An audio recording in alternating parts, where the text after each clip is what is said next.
Lectura del Santo Evangelio según San Lucas. En aquel tiempo se acercaban a Jesús los publicanos y los pecadores para escucharlo, por lo cual los fariseos y los escribas murmuraban entre sí: Este recibe a los pecadores y come con ellos. Jesús les dijo entonces esta parábola. Un hombre tenía 2 hijos, y el menor de ellos le dijo a su padre: Padre, dame la parte de la herencia que me toca. Y él les repartió los bienes. No muchos días después, el hijo menor, juntando todo lo suyo, se fue a un país lejano y allá derrochó su fortuna, viviendo de una manera disoluta. Después de malgastarlo todo, sobrevino en aquella región una gran hambre y él empezó a padecer necesidad. Entonces fue a pedirle trabajo a un habitante de aquel país, el cual lo mandó a sus campos a cuidar cerdos. Tenía ganas de hartarse con las bellotas que comían los cerdos, pero no lo dejaban que se las comiera. Se puso entonces a reflexionar y se dijo: ¿Cuántos trabajadores en casa de mi padre tienen pan de sobra y yo aquí me estoy muriendo de hambre?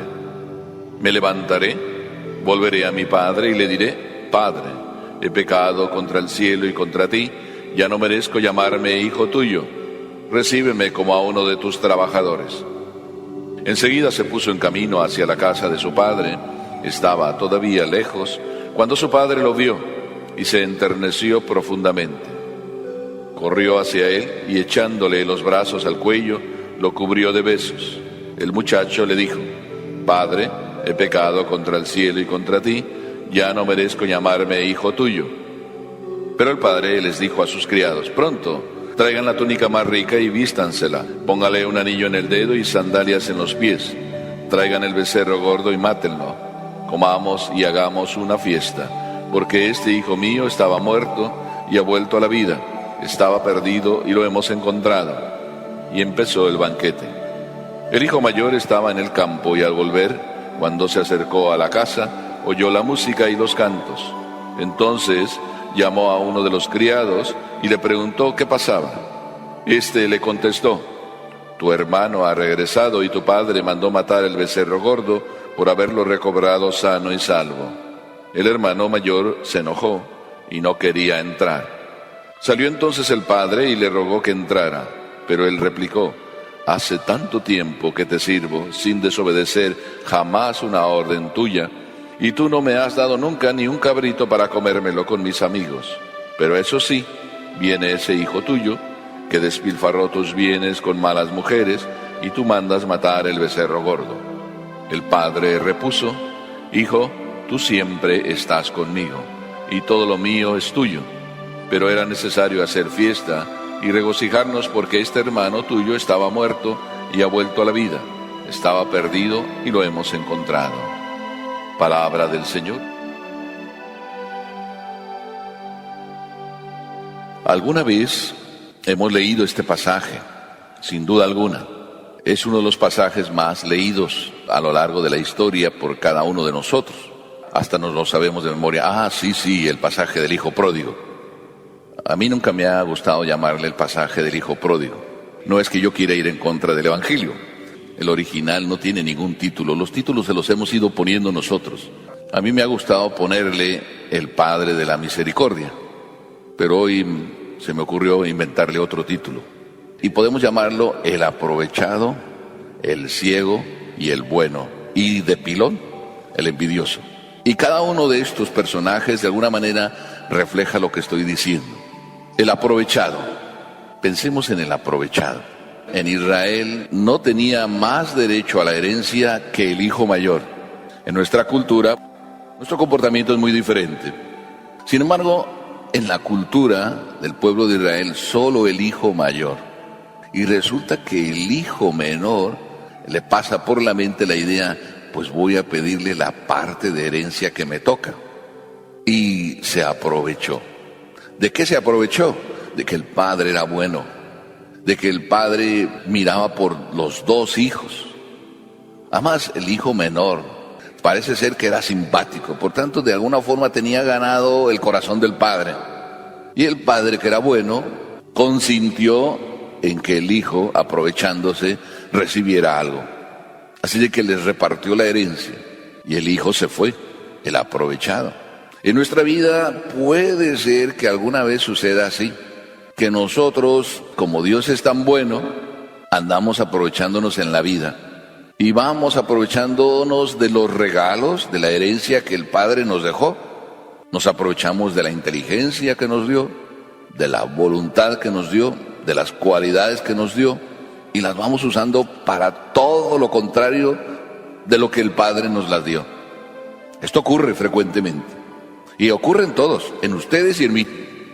Todos podemos en alguna circunstancia estar aprovechándonos de lo que Dios nos dio, o para el propio egoísmo, o para la propia vanidad. Queremos estar en primera plana en los periódicos, queremos estar en boca de todos, aprovecharnos de lo que Dios nos dio y considerar lo que Dios nos dio como propio. Pero este hombre de aprovechado no solo quiso usar lo que Dios le dio para un gusto personal, sino que además quiso que le llamaran, vamos a decir que así se llamaba este aprovechado, José, y quiso que le llamaran Don Pepe, el disparador, porque andaba con los bienes invitando a todo mundo. Vente, vámonos, yo te pago el tequilita, yo te pago la vieja.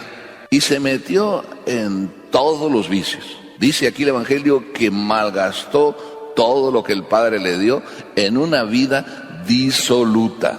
Disoluta significa aquel que ya se le soltó todo, que ya soltó la rienda y que se metió en todo. Sexo, vicios de todos los tipos, hoy podríamos decir droga, pornografía, prostitución, y disparaba a todo el mundo. Yo te lo pago, yo te lo pago, yo te lo pago. Amigos tuvo a montones, mientras era Don Pepe el disparador. Cuando ya el bolsillo se le acabó, mira qué miserable José. Y en nuestra vida pasa algo similar. Hoy es sábado. ¿Cuántos hoy están ahí perdidos? Se les acabó el dinero, porque ayer quisieron ser Don Pepe el disparador, y así vamos malgastando los dones que Dios nos dio.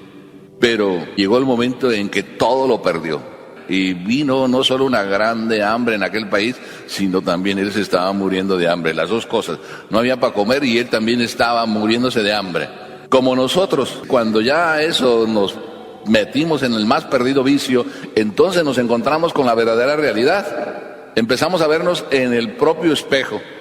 Cuando ya te encuentras que todo ya perdiste, te ves a ti mismo tal como eres. Una miseria, una podredumbre. Ah, pero este hijo por lo menos tenía pantalones. Porque cuando vino el hambre y se juntó el hambre de él con la necesidad también que el país pasaba, dice aquí que ni siquiera le dejaban comer las bellotas que los cerdos les daban. Y en este instante en que ni siquiera eso le permitían comer, él dijo: ¿cuántos trabajadores en la casa de mi padre comen mejor que yo? Se acordó de que el padre era bueno y que él se aprovechó. Empezó a usar los pantalones, es decir, a reconocer su falta de lealtad con su padre. Ya no me merezco ni siquiera ser su hijo, pero voy a pedirle que me considere como su jornalero, por el hecho de que como jornalero por lo menos comía mejor que como ahora estaba. En el momento de la necesidad le entró la capacidad de ser humilde y de aceptar su error y de ahí rescatarse. ¿Cuántos jornaleros en la casa de mi padre?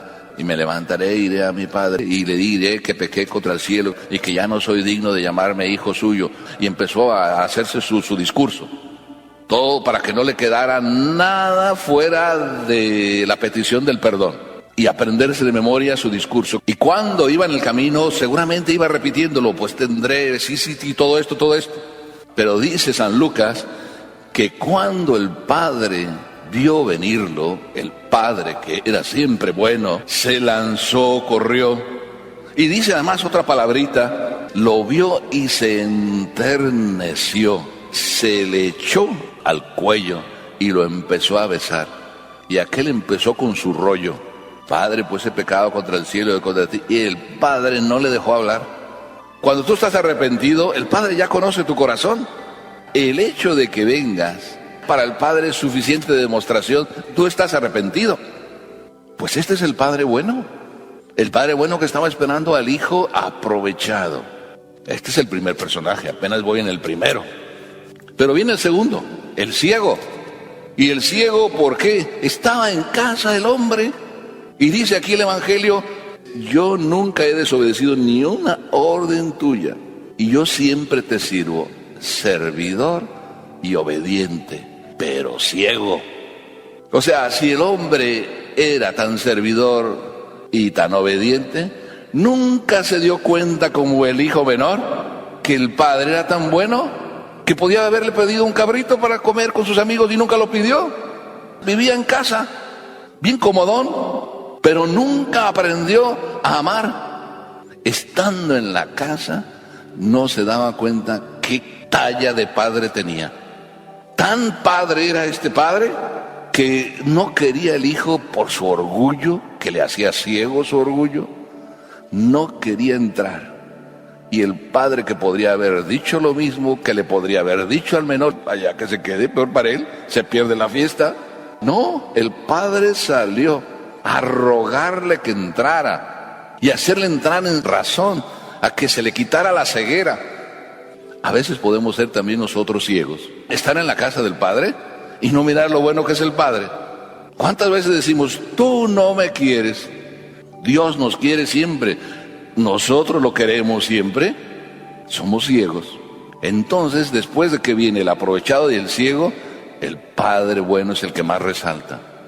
Porque repartió primero los bienes, después otra vez estuvo pendiente del hijo menor, si volvía o no volvía, estaba pendiente cada día y se enterneció y se entregó a él y pidió: tráigale todo. Y no quiso considerarlo jornalero. Dijo: tráigale el vestido, póngale el anillo de la casa, el anillo de la familia, el vestido de la familia, denle otras sandalias. Es decir, volvamos. Este hijo ha vuelto y sigue siendo y seguirá siendo hijo. No va a ser jornalero. El Padre bueno, el de la misericordia infinita. Para terminar con no solo el Padre bueno, sino el envidioso. ¿Quién es el envidioso? Pues a quien le dirigen este evangelio. El envidioso. Aquí dice: y los escribas murmuraban entre ellos. ¿De qué? De que éste comía con pecadores. Murmuraban, como a veces murmuramos nosotros, y podemos ser los envidiosos, de que Dios sea bueno y quiera perdonar al pecador. Y a veces el envidioso es el que se cree bueno. Le da envidia de que Dios perdone a otros y a lo mejor a él no. ¿Cómo te va a perdonar a ti si tú no te arrepientes? Yo a veces, cuando alguien está burlándose de mí, mira, ahí va ese curita. Así fue una vez en Madrid, se estaban burlando de mí e insistían y búrrese, y yo estaba oyendo la conversación, porque estaban conversando ahí muy cerca de mí y como que estaban queriendo que me enterara, y de repente lo hacían en voz alta y estaban hablando mal de mí. Y entonces les dije: envidiosos. Pero lo dije así sin querer, pero queriendo. Y después, cuando entramos en la conversación, después de que les dije envidiosos, entonces resultó la envidia más clara. Porque dicen: sí, es que ¿cómo vives tú? ¿Y cómo sabes cómo vivo? No, es que yo estuve en el seminario y vi cómo viven los curas. Y viven muy bien. Si viven tan bien, ¿para qué te saliste? Te hubieras quedado y así vivías tan bien como yo vivo. Divertido y contento. Envidioso. Pues a veces podemos ser envidiosos de que Papá Dios es bueno. Por eso, como aquí, como que salimos todos con la cola entre las patas. Porque ¿cómo no salir con la cola entre las patas cuando vemos a un Dios tan bueno? Su bondad nos duele. Y nos duele ser malos con Él. Nos duele ser aprovechados, abusones con Él. Nos duele ser ciegos. Y a veces nos duele ser envidiosos. Amén.